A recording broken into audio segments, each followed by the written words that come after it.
एकदम ही छोड़ दी जाएगी, चाहे अगर आप उससे ज्यादा भी कमा रहे हैं, वो छूट आप अगर आप ज्यादा कमा रहे तो वो 12 लाख वाली छूट आपको नहीं मिलेगी। जी, 12,76,000 अगर आपकी इनकम है तो उसके लिए हमें ये स्लैब जो है वो एप्लीकेबल हो जाएगा। देखिए, स्लैब हमेशा से दोनों केसेस में एप्लीकेबल है। आपको होता क्या है कि जो ये छूट दी जाती है 87A, if I am not wrong, तो उसके तहत 12,75,000 की टैक्स पे आपको कोई भी टैक्स नहीं लगता है। पहले ये 7,75,000 की सीमा हुआ करती थी, अब ये 12,75,000 हो गई है। लेकिन अगर आप 13 लाख रुपए कमा रहे हैं, सपोज दैट आप 14 लाख कमा तो रहे हैं, तो ये रेट एप्लीकेबल हो जाएगा जिसमें 4 लाख से 8 लाख तक पांच जी, प्रतिशत अगर आप 13 लाख कमा रहे हैं तो 12 से 16 के स्लैब पे आप फॉल करेंगे, और 15% जो है 1 लाख पे 15%, यानी 15,000 का टैक्स लगेगा। और फिर जो नीचे के जो आपको स्लैब में टैक्स है वो टैक्स उसमें ऐड हो जाएंगे। अच्छा, यानी कि अगर 13 लाख, 1 लाख पर 15%, 8 लाख से 12 लाख तक की इनकम पर आपको 10% देना होगा, और जी, 4 लाख से 8 जो कि लाख तक 40,000 रुपए होंगे। 5%। ये लेकिन ओवरऑल अगर आप देखें तो इसमें भी बेनिफिट तो है ही ऊपर वालों के लिए भी। बिल्कुल बिल्कुल, वही मैंने पहले भी कहा था कि जो इंटर स्लैब्स है उनमें भी आप चेंजेस देख रहे हैं। 0 से 3 लाख को 0 से 4 लाख कर दिया गया, 5 से 7 को अब वो 8 लाख की सीमा हो गई। तो इस तरह से उसमें भी आपको बेनिफिट देने की कोशिश की गई है। 30% वाला कैप भी बढ़ाया गया है। अगर 30% वाला कैप आप देखेंगे तो पहले वो वो 15 लाख के ऊपर हुआ करता था, अब वो काफी अच्छा है, 25 लाख रुपए, 24 लाख से ऊपर। यानी कि आपके ऊपर 30% का स्लैब तब लगेगा जब आप 24 लाख से ज्यादा कमाते हैं। जी उससे नीचे आपको 25% ही देना होगा 20 लाख तक, और माफ कीजिएगा 24 लाख तक, और 20 लाख 24 तक लाख तक 20% ही देना होगा। जी। तो ये मच एंटिसिपेटेड था या फिर मच एक्सपेक्टेड था? सर देखो, जिस तरह से इकोनॉमी की जो स्टेट थी, इमीडिएट रिस्पाइट की जरूरत थी। पिछले 4-5 बजट को आप देखें तो मिडिल क्लास हमेशा से ठगा हुआ महसूस कर रहा था। आई थिंक कि इस बजट से वो पीड़ा भी दूर हो जाएगी। इसमें मिडिल क्लास को मद्देनजर रखते हुए उनको सशक्त करने के लिए, उनके पास ज्यादा से ज्यादा डिस्पोजेबल इनकम हो, उनके स्टैंडर्ड ऑफ लिविंग बढ़े, इन चीजों को दिमाग में रखते हुए इनको ये रिस्पाइट दी गई है। So this was need of the hour, in fact rather I would say. दूसरी चीजें जो पॉपुलिस्ट मेजर्स होते हैं, maybe in the light of elections, उसको भी सरकार की वो अपनी रिक्वायरमेंट है, उसे चाहे वो कोई भी हो, उसे पूरा करना कुछ भी नहीं है। बहुत बड़ी राहत है, चाहे 2014 से लेकर 2025 तक की बात की जाए तो। देखिए, मिडिल क्लास के लिए जो राहत मिला है वो तभी संभव है जब देश का अर्थव्यवस्था मजबूत से आगे बढ़ रहा है।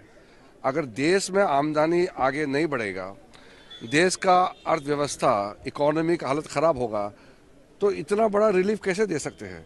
इसलिए मोदी जी का जो अद्भुत हमारा देश का अर्थव्यवस्था को पटरी में रख कर के दुनिया में सबसे तेजी से आगे बढ़ाने वाला अर्थव्यवस्था बनाया है, जब तो जाकर के इतना बड़ा टैक्स रिलीफ दे पाया है। अदरवाइज ये कोई छोटा मोटा रिलीफ तो है नहीं। किसी अपोजिशन पार्टी तो इतना मांग भी नहीं कर पाया, उससे ज्यादा रिलीफ दिया है। तो आप कल्पना कीजिए, ये तभी संभव है ना जब हमारा देश का इकोनॉमी का हालत बहुत स्थिर और मजबूती से आगे बढ़ रहे हैं, तभी तो इतना बड़ा कदम उठा सकते हैं। सर एक बजट का हिसाब मत लीजिए, हमें कुंभ का हिसाब दे दीजिए। ये नकारात्मक बात नहीं करना चाहिए। कुंभ में जो भी घटना हुए हैं उसके लिए सब चिंतित हैं, सब ने वहाँ इंतजाम कर रहे हैं, उसमें बजट से।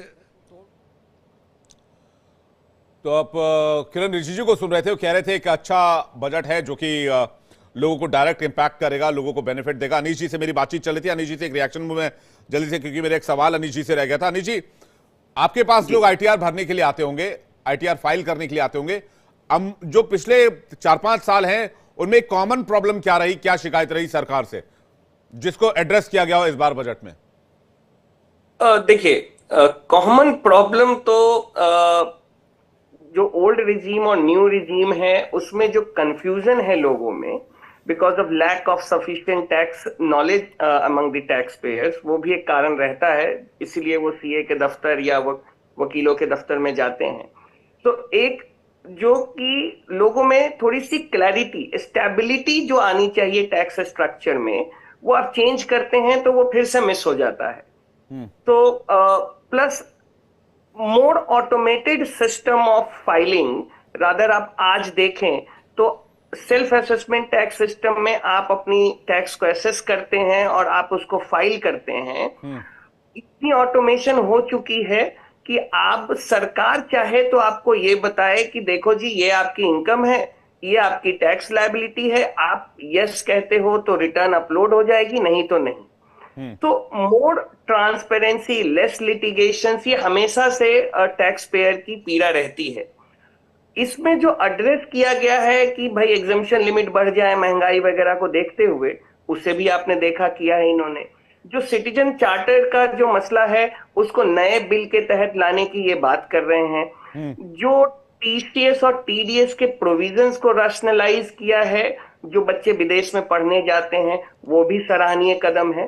तो ये सब पीड़ाएं थी जो इसमें मिडिल क्लास को मद्देनजर रखते हुए है। एक मुख्य बात आईटीआर यू जो बिलेटेड रिटर्न के लिए थी, उसको भी इन्होंने, मैम ने टच किया है कि 2 साल में ही रिटर्न आप बिलेटेड भर पाते थे, नहीं तो नहीं भर पाते थे। वो समय सीमा भी 4 साल तक बढ़ा दी गई है। अब ओल्ड रिजीम और न्यू रिजीम का क्या रह रहा है ओवरऑल मामला? ओल्ड रिजीम तो मुझे लगता है कि अभी उन्होंने उस पर टच नहीं किया है, वो स्टेटस को एज इट इज है। न्यू टैक्स रिजीम में भी आपने देखा 70-72% लोग ऑप्ट कर रहे हैं, मोर सिंप्लीफाइड है। इसको थोड़ा सा और लिक्रेटिव बनाने की जरूरत है, जो कि एसेंशियल एक्सपेंडिचर्स होते हैं लाइक ईएमआई, इंटरेस्ट की बर्डन, जो अभी सिर्फ लेट आउट प्रॉपर्टी पे है, वो सेल्फ ऑक्युपाइड प्रॉपर्टी पे भी होना चाहिए। सो ये मोर वो हो जाएंगे लिक्रेटिव, और लोग ज्यादा से ज्यादा इसी को ऑप्ट करेंगे। बट जो पुराने टैक्स पेयर हैं जिनकी इन्वेस्टमेंट है अलग अलग स्क्रिप्ट्स में, उसके कारण उस टैक्स रिजीम को भी रखना है। But gradually more people will shift to this because of the tax advantage. ठीक है, टीना जी कुछ कहना चाह रही हैं, उसके बाद अमित तिवारी आपके पास आ रहा हूं। टीना जी। देखिए, हम तो मैडम के 140 करोड़ आबादी को धन्यवाद करना चाहिए, क्योंकि उन्होंने टॉय इंडस्ट्री को बूस्ट करने की बात कही है। वो इसलिए कही है कि आम जनता सिर्फ झुंझुना बजाती रहे 12 लाख, लेकिन ये नहीं बता पा रहे इतनी देर से कि 12 लाख आएंगे कहाँ से, किसके पास रोजगार है जो 12 लाख करे जा रहे हैं। इसीलिए झुंझुना बना दिया गया है। चुनाव आ जाएंगे, चुनाव में बैठ जाएंगे, उसमें रणनीति बनाएंगे, लेकिन आम जनता के लिए कोई फिक्रमंद नहीं है, ना ही इस तरीके की इन्होंने बजट दिया है। आपको याद होगा जब यूपी की सरकार थी, बजट के समय आम नागरिक भी टीवी पर बैठाए रहता था, क्योंकि उनको लगता था कि हमारे लिए। टीना जी, आपकी आवाज थोड़ी ठीक नहीं आ रही है, लेकिन आपने बड़ा जो तंज किया है कि भाई टॉय इंडस्ट्री को बढ़ाने की बात कही है और 12 लाख का झुंझुना पकड़ा दिया गया। इस पर मैं आपका ऑडियो चेक करवाता हूं, सौरभ जी से जल्दी से एक रिएक्शन लेता हूं, फिर ब्रेक पर जाएंगे, लेकिन डिस्कशन जारी रहेगी। सौरभ दुबे जी।